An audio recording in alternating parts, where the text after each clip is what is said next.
Vous avez désespérément essayé de publier une story sur Instagram hier soir. Bonjour, c'est Bertrand, votre coach web. Bienvenue dans ce nouvel épisode du podcast, épisode 403. Et oui, je sais pas ce que vous faisiez hier soir, mais si vous essayez de publier quelque chose sur Instagram, sur Facebook, de envoyer des messages sur WhatsApp, les fonctions d'upload de fichiers, la mise en ligne de photos, de vidéos étaient cassées. Oui, Facebook était cassé. L'empire Facebook était cassé, et voilà. Alors certains ont espéré qu'il soit cassé définitivement, mais non, officiellement, tout est rentré dans l'ordre environ, on doit dire vers 2-3 heures du matin, à notre heure à nous, voilà.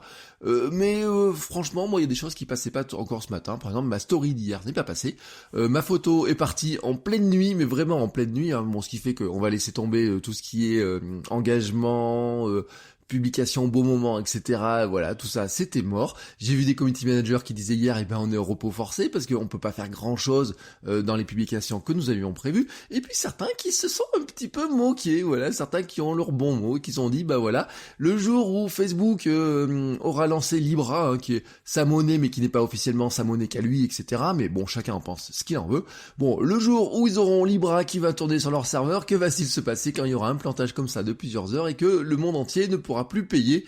Oui, ça a fait rigoler certains, mais je pense qu'on ne rigolera pas autant ce jour-là. Bon, aujourd'hui, je voulais pas vous parler de ça, je voulais vous parler plutôt de gestion de notre emploi du temps, de notre agenda, de notre planification de la journée. Et en fait, c'est une petite suggestion pour notre bien-être, et la suggestion, c'est d'arrêter de jouer à Tetris avec notre emploi du temps. Pourquoi je dis jouer à Tetris? Parce que en fait, ce qu'on fait, c'est qu'on prend notre emploi du temps et on essaye de remplir le moindre interstice avec des listes de tâches interminables, des choses, on va dire ça va prendre 10 minutes, 1 heure, un quart d'heure, 20 minutes, etc. Et donc on se dit, tiens, là j'ai 10 minutes à mettre, hop, je mets un petit truc, là j'ai un quart d'heure, je mets un petit truc, là j'ai 1 heure, je mets un petit truc, pendant que je conduis, je vais faire ça, voilà, on essaye toujours de placer plein de petits trucs à droite à gauche, et donc ça ressemble à une vraie partie de Tetris. Alors il y en a qui sont très bons en Tetris, et qui font même du time blocking, c'est-à-dire qu'ils vont tout rentrer au quart d'heure près, etc. Moi, personnellement, je n'ai pas réussi, voilà, j'ai tenté cette méthode-là. Certains, j'en ai discuté avec certains d'entre vous, mais franchement, pour moi, ça ne marche pas. Il y a toujours un impondérable, et donc, je suis plutôt parti sur un autre aspect, c'est de le gérer en mode plus minimaliste. Alors, c'est quoi le minimalisme? C'est que c'est de se dire que finalement on n'a pas besoin d'avoir autant d'objets que nous en avons, on n'a pas besoin d'avoir autant de vêtements, on a besoin de probablement moins de logiciels et moins d'applications sur nos ordinateurs, nos téléphones, etc. Et donc on pourrait se dire que si on applique à peu près la même chose à notre emploi du temps, on pourrait probablement enlever des choses dans nos journées pour essayer de gagner du temps et essayer aussi finalement de gagner en stress. C'est-à-dire qu'en fait, je vous dis pas qu'il faut dire je vais dire non à tout, etc. Non, on va bien laisser des choses sur sa liste de tâches et on a notre liste de tâches.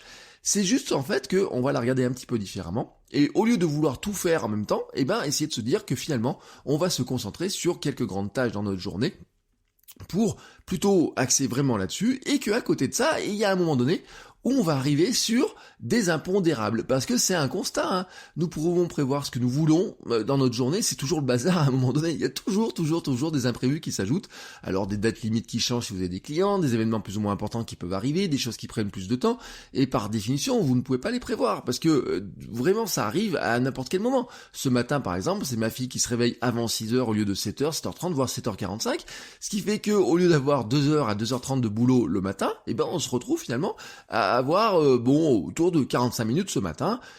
Voilà, c'est un impondérable, ça se gère comme ça, et donc à un moment donné, si vous avez des journées qui sont remplies à bloc et que vous avez le moindre impondérable, fait que ça va pas rentrer, ça ne peut pas rentrer, c'est pas possible. Les choses à faire qui étaient des impondérables, qui arrivent là, qui sont pas prévues, vont remplacer ou vont s'ajouter à des choses que vous avez prévu de faire. Alors soit vous essayez de tout faire et donc vous allez allonger votre temps en ajoutant ces choses-là, soit les choses que vous avez prévu de faire, vous ne pouvez pas les faire parce que vous êtes obligé de faire des choses que vous n'avez pas prévu de faire, et là vous êtes dans tous les cas dans une situation de stress. C'est pour ça que moi je vous le redis, les techniques de time blocking, de prévoir au quart d'heure près, etc., que j'ai vu notamment, il y en a qui ont des trucs qui marchent, qui ont l'air d'être parfaits comme ça, mais moi ça marche pas, voilà, ça marche pas, et finalement ce bazar, ces impondérables apportent finalement beaucoup plus de stress qu'autre chose. Alors comment on peut faire? On ajoute des marges, et je parle pas de petites marges, je parle de très grosses marges. Je ne parle pas de marge de 5 à 10 minutes par-ci par-là dans sa journée. Non, je parle vraiment de marge bien plus importante. Si vous êtes entrepreneur ou freelance et que votre boulot c'est de travailler sur votre contenu, sur votre entreprise, etc., je parle de marge de allez, 2-3 heures par jour, voire peut-être un peu plus. Ouais, pourquoi pas, ça dépend un petit peu aussi ce que vous avez à faire.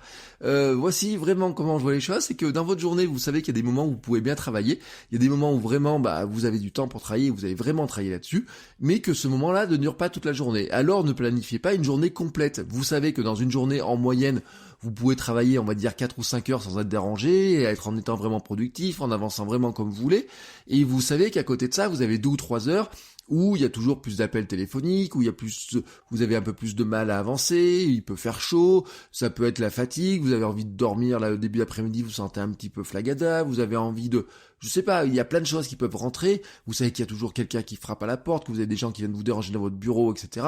Donc il y a toujours ce moment d'impondérable, et vous gardez 2-3 heures qui sont en fait vos heures officielles destinées à gérer le bordel, à gérer le bazar ambiant qui s'accumule autour de vous, parce que c'est comme ça, c'est le monde est ainsi. Chacun, on a nos objectifs, nos choses à faire, etc.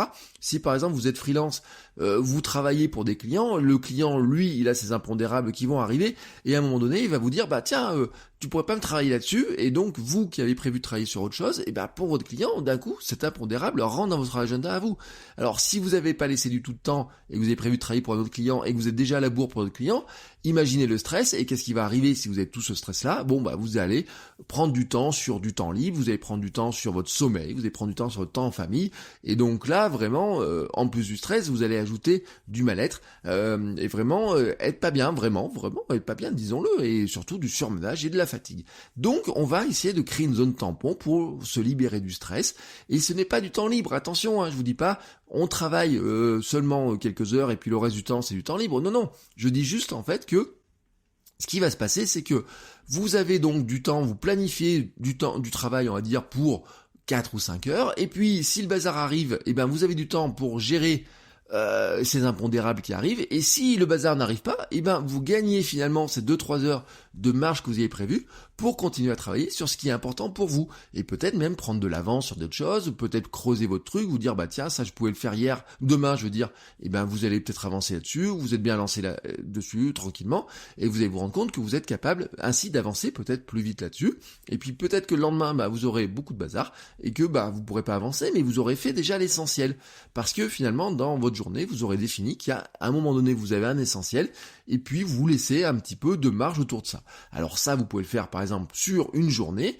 et si on le réplique maintenant à la semaine, on va dire qu'au lieu de planifier une semaine de 5 jours avec des journées remplies vraiment, on remplit tout avec un chausse-pied, ou on joue à Tetris, je le reprends cette image-là, on va finalement se dire qu'on va planifier les grandes tâches, les grandes choses à faire, non pas sur 5 journées, mais par exemple sur 4 journées, et qu'on aurait une journée tampon pour gérer le bazar d'hiver, les impondérables qui vont arriver tout au long de la semaine, c'est inévitable. Alors si par chance vous n'avez rien à gérer, vous gagnez une journée de travail pour avancer sur ce qui est vraiment important et sur les projets importants, sur ce que vous avez prévu le reste de la semaine, et vous allez peut-être même encore pouvoir prendre de l'avance. Sinon, ce bazar ne vient pas remplacer des choses prévues. Et en fait, on pourrait se dire que dans cette semaine comme ça, en s'organisant, vous avez cette journée tampon qui pourrait peut-être arriver, je sais pas, le vendredi pour gérer les impondérables qui sont arrivés au fur et à mesure de la semaine et des choses que vous auriez pas pu faire avant. Mais peut-être votre journée tampon, elle peut être placée ailleurs, tout simplement. Ça dépend aussi des réunions, ça dépend aussi des habitudes de famille, ça dépend de plein de choses que vous pouvez avoir. Souvent, c'est vrai qu'on aurait tendance à la mettre le vendredi. Alors, idéalement, si vous prenez ce schéma-là, on a parlé d'une journée de 3 heures, une semaine, on prend une journée, au mois, qu'est-ce qu'on pourrait faire? On pourrait se dire que, au lieu de planifier un mois complet, si vous faites de la planification mensuelle sur toutes les semaines bien remplies à bloc, vous allez vous laisser une semaine de tampon. C'est-à-dire qu'en fait, au début du mois, quand vous planifiez votre mois, il y a une semaine où vous dites, elle va évoluer en fonction de ce qui va se passer avant. Si finalement tout roule sur votre mois et que tout avance comme vous voulez, que les projets avancent bien, etc., cette semaine-là, finalement, elle vous servira à continuer à avancer. Mais s'il y a tout un tas de choses qui se greffent, des impondérables, des choses qui s'ajoutent au fur et à mesure, vous aurez toujours cette semaine-là pour arriver finalement à gérer ce que vous avez prévu et que vous n'aurez pas arrivé à faire sur le reste du début du mois, parce que vous avez eu plein d'impondérables qui se sont ajoutés. Mais en fait, l'idée c'est surtout de s'ajouter de la tranquillité, c'est-à-dire que ces zones tampons, en fait, elles viennent ajouter des moments de tranquillité, elles viennent limiter du stress, parce que au lieu de planifier 7, 8 heures ou 9 heures en disant hey, j'ai ça à faire et puis faut vraiment que je fasse ça, et ça.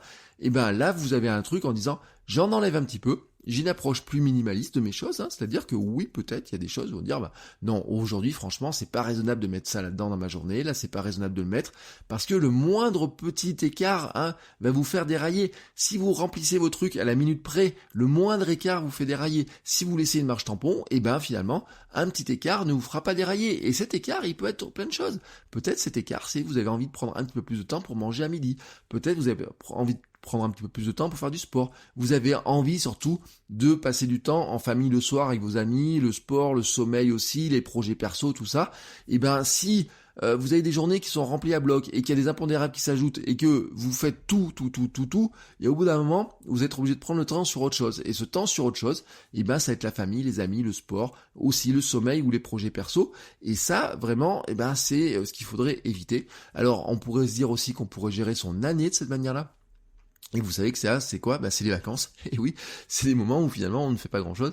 On pourrait dire que chaque semaine on a des vacances, c'est le week-end normalement, voilà. Où là, en faisant finalement, en évitant de devoir déborder sur le week-end par rapport à des choses qu'on n'a pas réussi à faire dans la semaine, on a des week-ends qui sont plus léger, et sur l'année, ça s'appelle aussi les vacances. Et c'est-à-dire que c'est éviter de partir en vacances avec du boulot et d'avoir plein de choses à faire pendant ces vacances.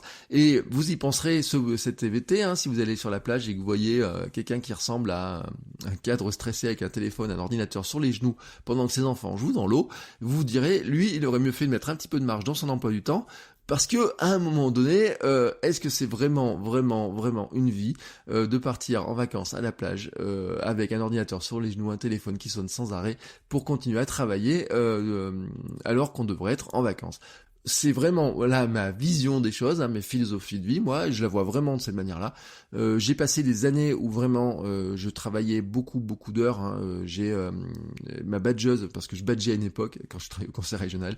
Et au bout d'un moment, ma badgeuse n'arrivait plus à compter les heures sup quand elle passait dessus, tout simplement parce que c'était impossible de gérer ces espèces de timing, etc. Il y a toujours des choses qui s'ajoutaient, mais c'est aussi un choix, un mouvement qu'on fait. Si vous êtes freelance, si vous êtes entrepreneur, si vous faites du conseil, peut-être aussi quand vous voulez vous lancer dans la création d'entreprise, mais aussi dans la création de contenu plus professionnel. Et à un moment donné, il y a ce choix qui doit être fait parce que vous entendez beaucoup parler des burn-out, par exemple des créateurs, vous entendez beaucoup de choses comme ça. Ça vient aussi qu'à un moment donné, on a l'impression qu'on n'arrête jamais et il est important d'arrêter. Sur ce, comme il est important d'arrêter, moi-même je vais arrêter, non pas pour aujourd'hui, mais pour cet épisode. Et je vous retrouve demain pour un dernier épisode de la semaine qui sera aussi, je vous le rappelle, le dernier épisode du mois de juillet et du mois d'août. Or, il y aura des hors-séries qui vont se faire, etc. Mais il y aura pas d'épisode quotidien sur le mois de juillet et le mois d'août. Donc si par hasard vous avez une question à poser et vraiment vous voulez vraiment avoir la réponse, n'hésitez pas à m'envoyer un petit message d'ici ce soir et moi je vous réponds demain. Et en attendant, je vous souhaite à tous une très très belle journée. Ciao les créateurs.